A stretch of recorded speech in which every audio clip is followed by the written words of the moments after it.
മറ്റൊരു പ്രധാനപ്പെട്ട കാര്യം കത്തോലിക്ക സഭയടക്കം ഈ വിഷയത്തിൽ എടുത്ത നിലപാടുകളാണ്. അവർ തുടക്കം മുതൽ പറയുന്നുണ്ട്, NSS ഉണ്ട്, കത്തോലിക്ക സഭയൊക്കെ ഉണ്ട്, വിദ്യാഭ്യാസ വകുപ്പ് ഏതെങ്കിലും ഒരു വകുപ്പിൻ്റെ സ്വന്തമാക്കിയപ്പോഴും വെക്കുന്നത് ശരിയല്ല, ഇത്തവണ ഏറ്റെടുക്കണം. ലീഗിനെ ലക്ഷ്യമിട്ടുകൊണ്ടായിരുന്നു ആ നീക്കം. തീരുന്നില്ല, വിദ്യാഭ്യാസത്തിന് പുറമെ ന്യൂനപക്ഷ വകുപ്പും ഏറ്റെടുക്കണമെന്ന് പറയുന്നു.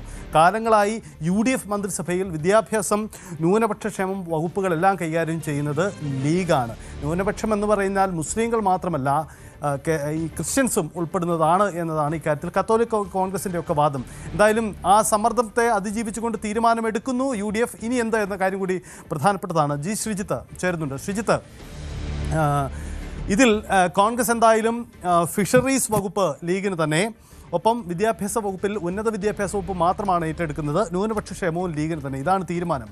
ഇനി ഏതെങ്കിലും തരത്തിലുള്ള സമ്മർദ്ദ നീക്കങ്ങൾ നമുക്ക് പ്രതീക്ഷിക്കണോ ഈ കത്തോലിക്ക സഭയിൽ നിന്നോ സഭയുടെ ആരുടെങ്കിലും ഭാഗത്തു നിന്നോ?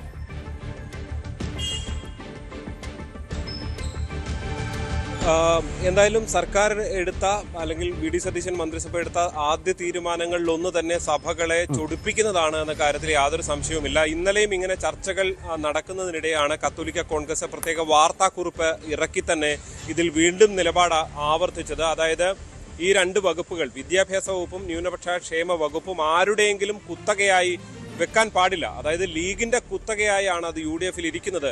അത് ശരിയല്ല, അത് കോൺഗ്രസ് ഏറ്റെടുക്കണം എന്ന നിലപാടിലേക്ക് അവർ എത്തുന്നത്. അതിന് വളരെ പ്രധാനപ്പെട്ട ചില പങ്കുകൂടിയുണ്ട്. നമുക്കറിയാം, കേരളത്തിൽ കത്തോലിക്ക സഭ ഉൾപ്പെടെയുള്ള സഭകളാണ് വിദ്യാഭ്യാസ സ്ഥാപനങ്ങൾ ഉൾപ്പെടെ തുടങ്ങി കാര്യമായി കേരളത്തിൻ്റെ നവോത്ഥാനത്തിലടക്കം പങ്കുവഹിച്ചിട്ടുള്ളവരാണ്. പക്ഷേ അവരെ സംബന്ധിച്ച് ലീഗ് ആ വകുപ്പ് ഭരിക്കുന്ന സമയത്ത് കാര്യമായ നീതികേട് ഉണ്ടാകാറുണ്ട് എന്നുള്ളതാണ് അവരുടെ അഭിപ്രായം. അത് കേവലം ഈ ഘട്ടത്തിൽ മാത്രമല്ല, ഏറ്റവും പ്രധാനപ്പെട്ട കക്ഷി തന്നെ വിദ്യാഭ്യാസ വകുപ്പ് ഏറ്റെടുക്കണം, ന്യൂനപക്ഷ ക്ഷേമ വകുപ്പ് മുഖ്യമന്ത്രി തന്നെ കയ്യിൽ വെക്കണമെന്ന് കഴിഞ്ഞ പിണറായി സർക്കാരിനോട് പോലും അവർ ആവശ്യപ്പെട്ടിരുന്നതാണ്.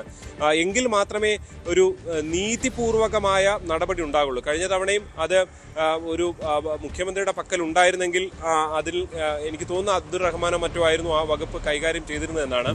എന്തായാലും നീതികേട് ഉണ്ടാകുന്നു എന്നുള്ള ഈ സ്കോളർഷിപ്പ് വിതരണം അടക്കമുള്ള കാര്യത്തിൽ ഒരു നീതി ഉണ്ടാകുന്നില്ല എന്നുള്ളത് സഭകളുടെ കാലങ്ങളായുള്ള അവകാശ പ്രശ്നമാണ്.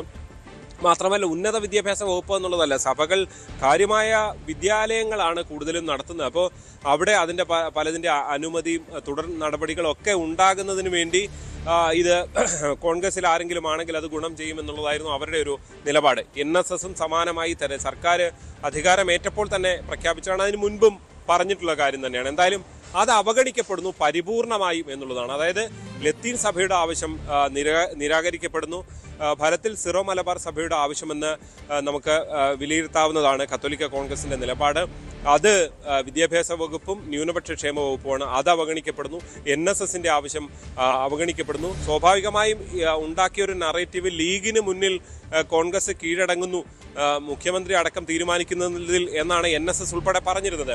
ഫലത്തിൽ സഭകളെ കൊണ്ടുകൂടി ആ നിലയിൽ പറയിപ്പിക്കുന്ന അവരിപ്പോൾ പറയുമോ എന്നറിയില്ല. പക്ഷേ അവരുടെ നിലപാടുകൾ തള്ളുന്നതോടെ ആ ഒരു സാഹചര്യത്തിലേക്കാണ് കാര്യങ്ങൾ എത്തുന്നത്. സജിത്ത്, യെസ്, അതാണ് സാഹചര്യം. എന്തായാലും ഈ തീരുമാനം കത്തോലിക്ക സഭകളെ ചൊടിപ്പിക്കാൻ സാധ്യതയുണ്ട്. എന്ത് അനുനയ നീക്കം ഉണ്ടാകും എന്നതാണ് പ്രധാനപ്പെട്ട കാര്യം. എന്തായാലും ഉന്നത വിദ്യാഭ്യാസ വകുപ്പ് തൽക്കാലം കോൺഗ്രസിന്റെ കൈവശം എന്ന കാര്യം കൂടിയാണ്. കൂടുതൽ വാർത്തകൾക്ക് News 18 Keralam YouTube channel subscribe ചെയ്യുക.